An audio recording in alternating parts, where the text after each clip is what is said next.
So how I regain trust is by trusting someone who I didn't even realize I wasn't trusting anymore. Myself. You can trust yourself. You can trust God that He exists. You can trust others. And most importantly, you can trust yourself with others.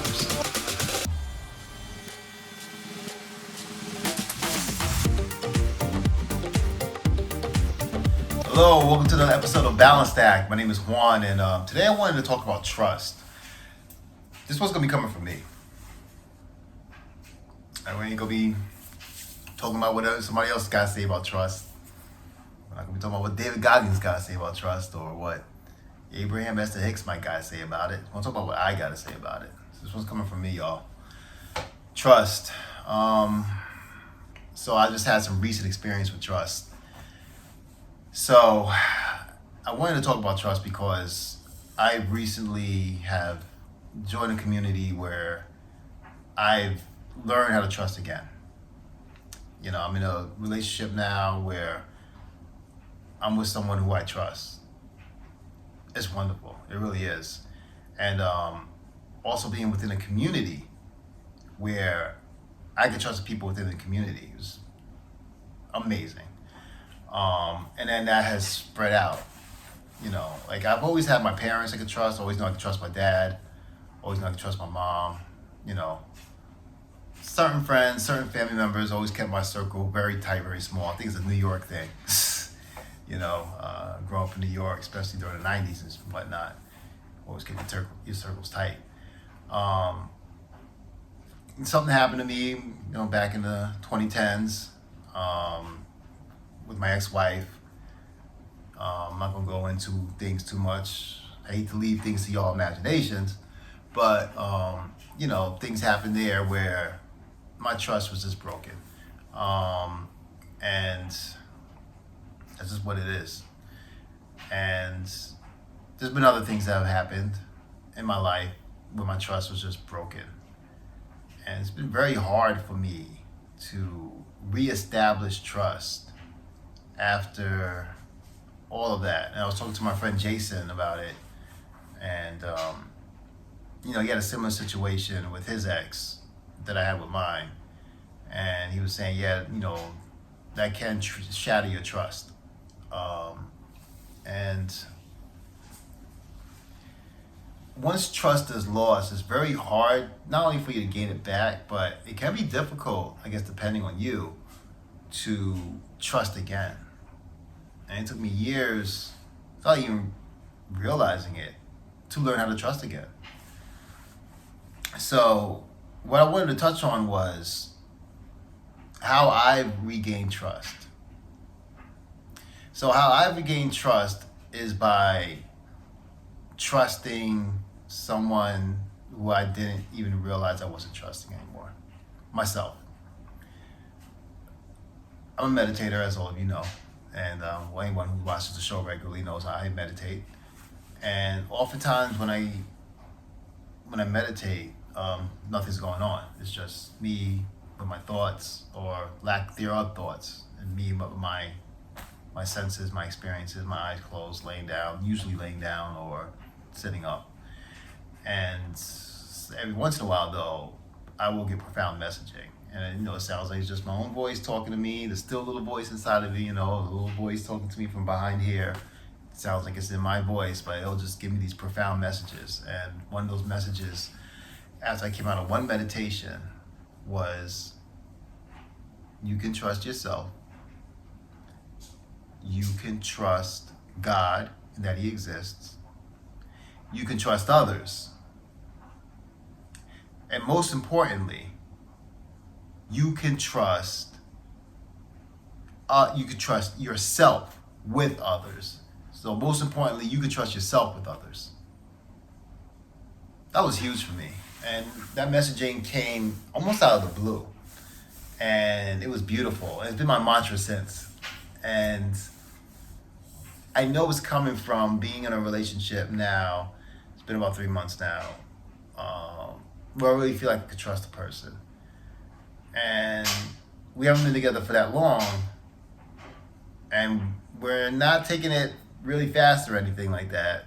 We really are. We're both taking our time on this relationship, but we just know that we can trust each other, and even if I think we weren't together as, let's say, like a romantic couple, it's just really nice to know that there's someone in your life that is trusting of you and that you also can be trustworthy of. And there's really no way I can tell you how to know to trust someone other than your own intuition. And also you have to understand something. Every person is different. Everybody's wacky. Everyone's going to do something to you. People can lie. The person you thought you could trust the most can betray you the next day. That all can happen. But what the thing is, you always have to remember there's one person you can always trust, and that's yourself. Because you know who you are in most cases. You know your own thoughts. You know what you're thinking in most cases.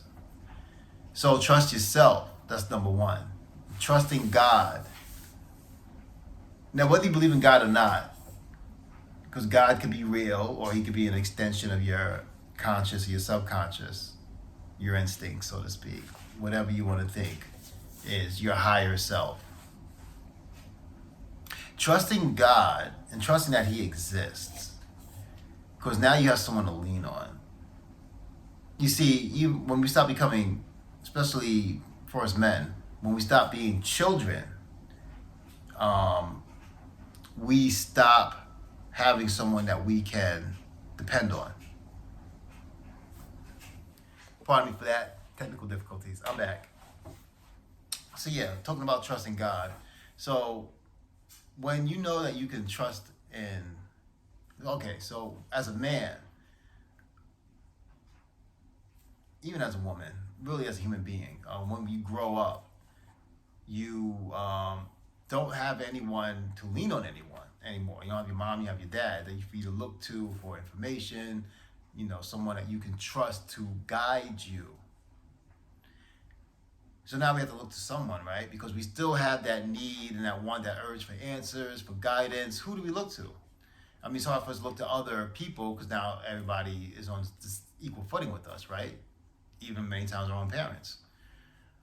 And so who do we look to? Well, we look to God.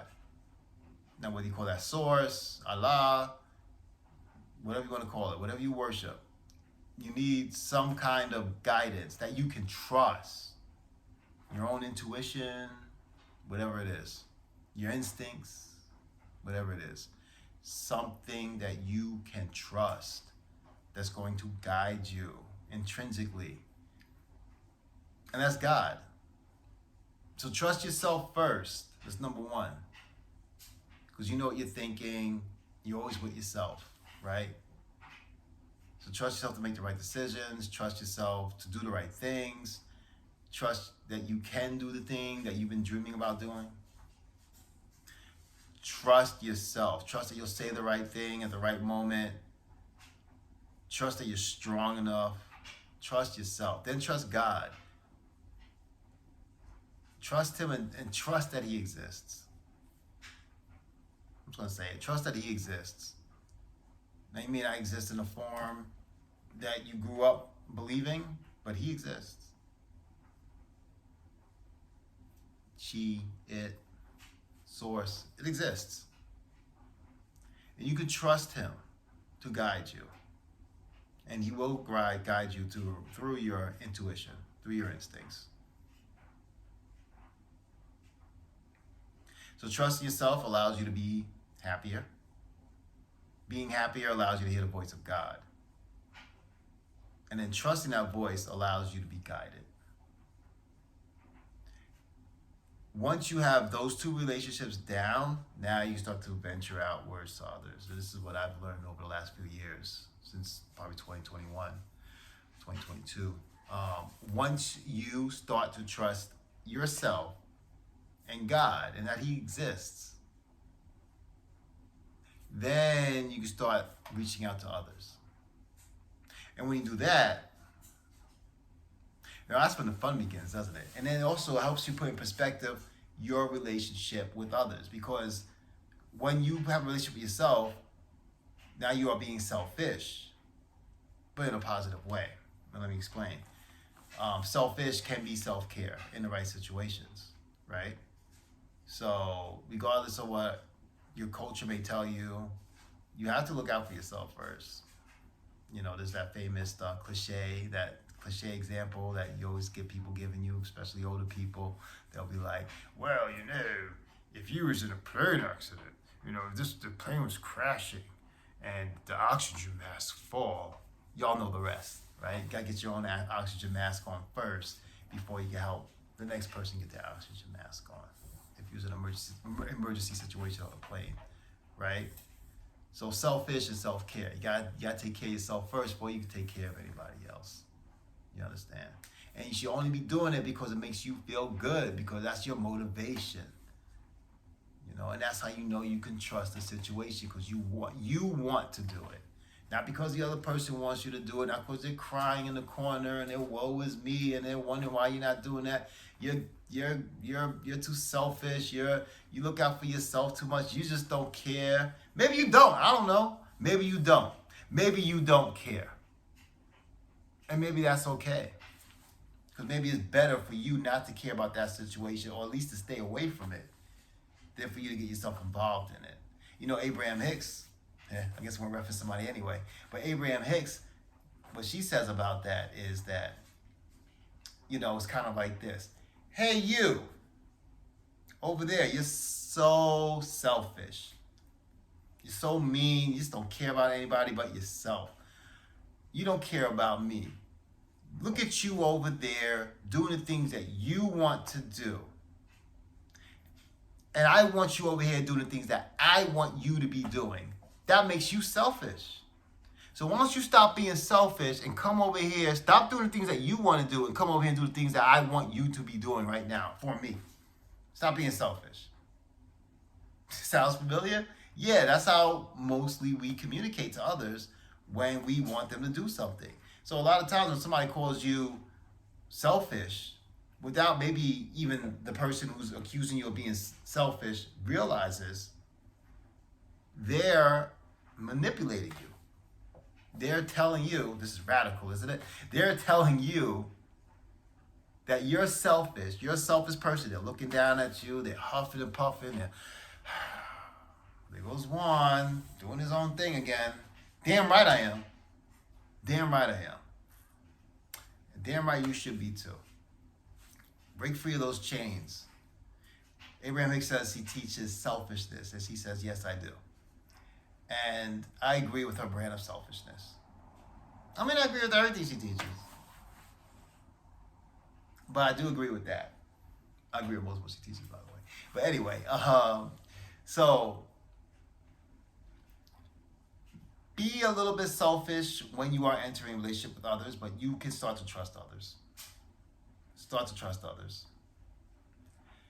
Start to trust others in this way. Trust that they can be trusted because they're like you. They want similar things to you. They want to be happy. They want to be wealthy. They want to be secure. They want similar things to you.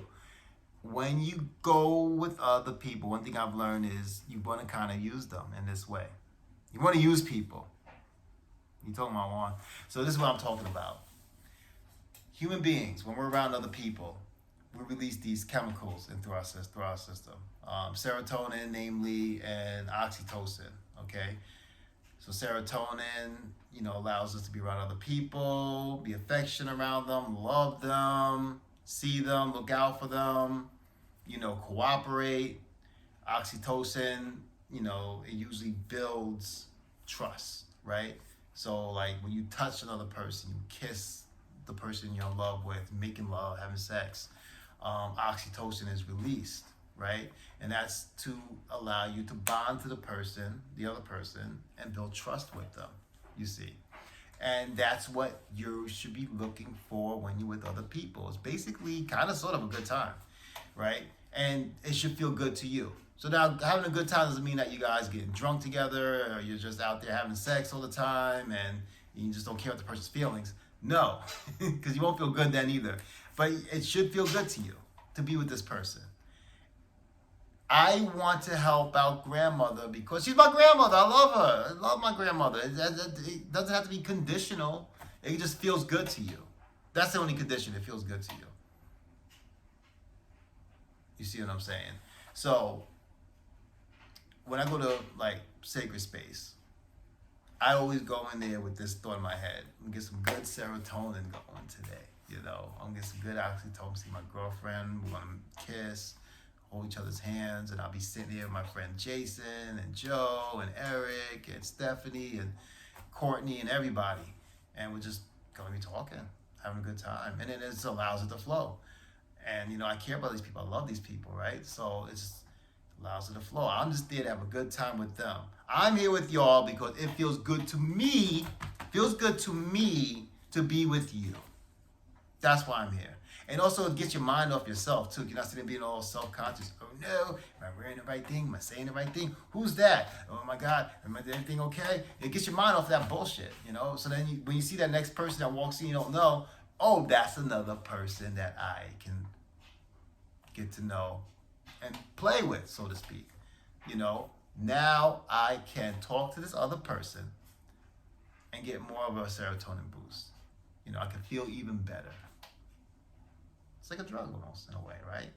And it was weird to talk about it in that way because it seems so fucking weird because we're taught to be so sacrificial and you gotta be doing for others and you're so selfish and oh, Joe's a good person because Joe came over here and cut my lawn and spent his whole weekend over here fixing my roof. I love Joe. He did it for free. I mean, that's what Joe wants to do. Cool. Maybe Joe didn't want to do that. Maybe Joe just felt like he needed to do that. So you like him.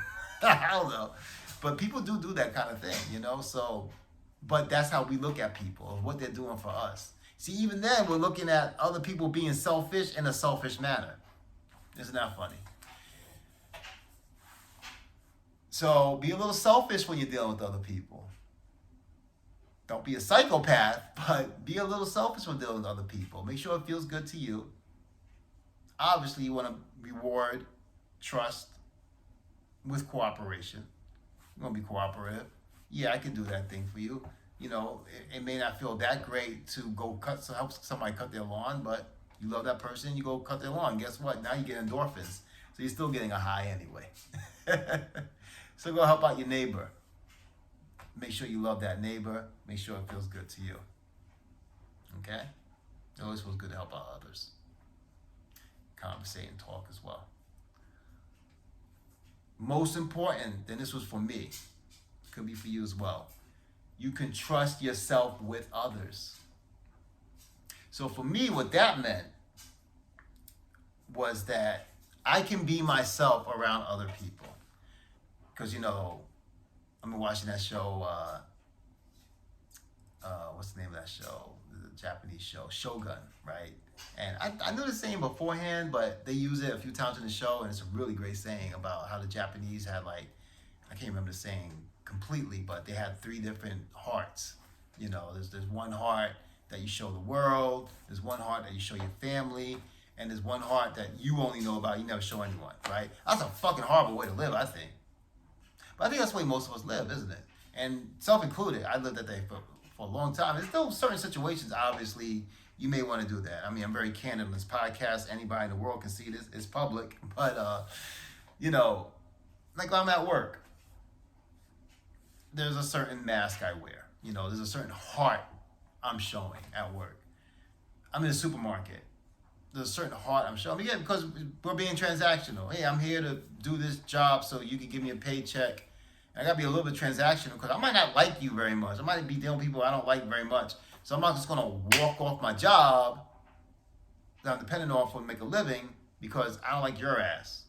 You know, so it's like, you know, put a little mask on for you. Hey, how you doing, Joe? Or John, or whatever your name is. And then I move on. You know what I'm saying? What does it mean like, fuck you, John? fuck you, I quit. That kind of thing. Or same thing at the supermarket. Hey, I'm here to buy groceries, that's it. So obviously there's certain situations where you want to have a little bit of a social mask, so to speak. But I think if you're around people you want to be around, or you're in a situation you don't really need to be in, like hanging out at a bar or having dinner with friends, why the hell can't you be yourself? Why wouldn't you not want to be yourself? And if you can't be yourself around these people, should you be around these people? Trust that you can trust yourself with others. And you might be pleasantly surprised too. Be candid, be honest, be radically honest even. Make sure you feel good about what you're saying, no matter how they receive it. And you have always said the right thing. So that's me on trust. So I think for me, trust has been learning to trust myself, number one. That's the person whose relationship to me is the most important. Number two, trust God and trust that He exists.